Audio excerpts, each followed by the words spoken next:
धर्म परिवर्तन को लेकर सुप्रीम कोर्ट ने बहुत ही ज्यादा महत्वपूर्ण फैसला सुनाया है और ये फैसला जो है अपने आप में बहुत ज्यादा महत्वपूर्ण होने जा रहा है। होता ये था, आपको पता है कि हमारे देश में कुछ राज्यों में ये नियम था कि धर्म परिवर्तन वाला अगर ऐसा मामला आता है तो वहाँ पे जो है अल्पसंख्यक के ऊपर जो है दबाव बनाया जाता है, या अल्पसंख्यक को जो है उन्हें जो है गलत साबित करके या अन्य तरीकों से जो है उन्हें गलत साबित किया जाता है। अब यह धर्म परिवर्तन होता क्या था? आपको पता है कि हिंदू से मुस्लिम बनाना, मुस्लिम से हिंदू बनाना या अन्य जातियों को परिवर्तन करना धर्म परिवर्तन माना जाता है। अब जो है इस मामले को लेकर सुप्रीम कोर्ट में कुछ याचिका डाली जाती है और उसी पे सुप्रीम कोर्ट ने सुनवाई की है। अब यहाँ पे सुप्रीम कोर्ट का जो मानना है उसके बारे में हम चले थोड़ा जानकारी लें। तो देश के कई राज्यों जैसे उत्तर प्रदेश, मध्य प्रदेश, गुजरात, हिमाचल प्रदेश, उत्तराखंड, कर्नाटक, झारखंड, छत्तीसगढ़ आदि ये पिछले कुछ सालों में धर्मांतरण विरोधी कानून बनाए हैं। जबरन धर्मांतरण रोकना, लालच, धोखे या शादी के नाम पर धर्मांतरण पर रोक और दोषियों के लिए कड़ी सजा और जुर्माना तय करना, ये जो है नियम है कुछ इन राज्यों में। लेकिन इन कानूनों पर सवाल भी उठे कि क्या ये वास्तव में धार्मिक स्वतंत्रता आर्टिकल 25 का हनन कर रहे हैं। जो हमारा धार्मिक मामले हैं, जो हमारे धर्म का मामला है, अनुच्छेद 25 में आता है, क्या ये उसका हनन कर रहे हैं? और इन सारी चीजों को लेकर एक याचिका पहुंचा सुप्रीम कोर्ट में। सुप्रीम कोर्ट ने हाल ही में 8 राज्यों को नोटिस जो है जारी किया। अदालत ने पूछा है कि आपके राज्य के इस कानून धार्मिक स्वतंत्रता पर कैसे असर डालते हैं। क्या ये कानून संविधान के अनुच्छेद 25 धर्म की स्वतंत्रता का उल्लंघन नहीं करते हैं?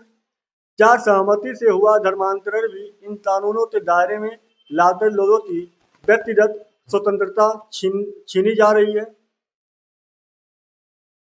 अब इसमें याचिकाकर्ताओं की जो दलील थी उसकी अगर हम बात करें तो इन कानूनों का दुरुपयोग हो रहा है। उन्होंने बोला कि इन कानूनों का दुरुपयोग हो रहा है, खासकर अल्पसंख्यक समुदाय के लोग मुस्लिम और ईसाई बिना कारण से फंसाए जा रहे हैं। शादी या रिश्तों के मामलों में पुलिस और प्रशासन मनमाने ढंग से हस्तक्षेप कर रहे हैं। यह कानून व्यक्तिगत आज़ादी और संवैधानिक अधिकारों आर्टिकल 21 और 25 का उल्लंघन भी कर रहा है। लेकिन केंद्र और राज्यों का पक्ष जो है उसके बारे में भी आप जाने तो राज्य सरकारों और समर्थक पक्ष कहते हैं कि धर्मांतरण विरोधी कानून जबरन धर्मांतरण रोकने के लिए जरूरी है। इस कानून के बिना लव जिहाद और फ्रॉडलेंट जैसे मामले रोकना मुश्किल है। संविधान धार्मिक स्वतंत्रता देता है लेकिन किसी को जबरन धर्म बदलवाने की आज़ादी नहीं। सुप्रीम कोर्ट ने राज्यों को नोटिस भेजकर विस्तृत जवाब मांगा है और अगली सुनवाई में कोर्ट यह तय करेगा कि यह कानून पूरी तरह वैध है या नहीं। इन कुछ प्रावधान रद्द करने होंगे या फिर इन कानूनों को पूरी तरह असंवैधानिक घोषित किया जा सकता है। तो ऐसा मामला आया है जिन्हें लेकर सुप्रीम कोर्ट ने अपनी राय प्रक्रिया दी है। आने वाले टाइम में देखते हैं क्या इस पे मामला मतलब महत्वपूर्ण है या नहीं है। लेकिन थोड़ा और हम आगे बढ़े, धार्मिक स्वतंत्रता बनाम सुरक्षा, यह मामला तय करेगा कि धर्मांतरण रोकने के नाम पर सरकारें व्यक्तिगत स्वतंत्रता पर कितनी पाबंदी लगा रही है। राष्ट्रीय स्तर पर असर, सुप्रीम कोर्ट का फैसला जो है सिर्फ 8 राज्यों तक नहीं बल्कि पूरे देश की नीति पर असर डालेगा। और यह मुद्दा अल्पसंख्यक अधिकारों और बहुसंख्यक राजनीति दोनों से जुड़ा है, इसलिए राजनीतिक माहौल पर गहरा असर भी होने वाला है। यूपीएससी और तो मैंने आपको बता दिया कि ये मतलब इसमें क्या हो सकता है क्या नहीं हो सकता है, सारी चीजें मैंने आपको बता दिया है। बहरहाल आप धर्मांतरण को लेकर क्या सोचते हैं, आप अपनी राय भी दें हमें ताकि मुझे भी पता चले कि आप जो है धर्म परिवर्तन को लेकर क्या सोचते हैं, क्या आपकी राय होती है।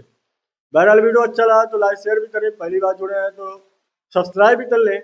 मिलते हैं नए वीडियो में, तब तक लिए इजाज़त दीजिए। जय हिंद, जय भारत, वंदे मातरम।